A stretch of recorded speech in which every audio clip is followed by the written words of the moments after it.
মাঝে আগস্টের 24 তারিখে শান্তির বাবা মারা যায়। আমি এখন এই দুনিয়াতে বেঁচে আছি চিন্তা লাশ হয়ে। আমার মেয়ে আর আমি বেঁচে আছি। আপনারা সবাই দোয়া করবেন। শাহিদের বাবা আল্লাহ তাদেরকে জান্নাতবাসী করেন। আমার এই দুনিয়ার থাকা না, এখন মনে হয় আমার মৃত্যু মত আমি বেঁচে আছি। আমার আর মৃত্যু বলার নাই। আমার ছেলের এক মুহূর্তের জন্য আমি এক সেকেন্ডের জন্য বুঝতে পারি না।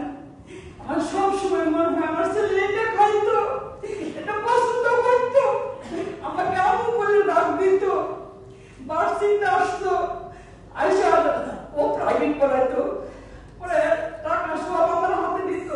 আম্মু তুমি টাকা নাও। আমি বলতাম আব্বু আমি টাকা দিয়ে কি করবো? বলে আম্মু তোমার জামানো তাই করবো। এই যে এখন আমি 2 বছর পর আমি আর তামুটা শুনতে পারি না। আমার অনেক কষ্ট।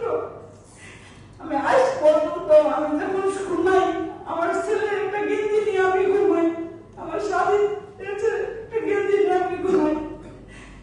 আলহামদুলিল্লাহ আল্লাহ আমাকে অনেক ধৈর্য দিছে, সুস্থ আছি, আল্লাহ বাঁচায় রাখছে। তাদের জন্য দোয়া করার জন্য আল্লাহ আমাকে দুনিয়াতে রেখে গেছে।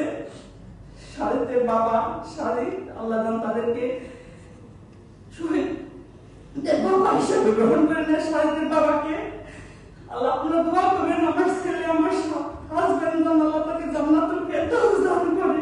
আল্লাহ তাআলা আমিও তাদের সাথে জান্নাতে থাকতে পারি। আল্লাহ আমাকে সেই সুযোগ করে দেয়।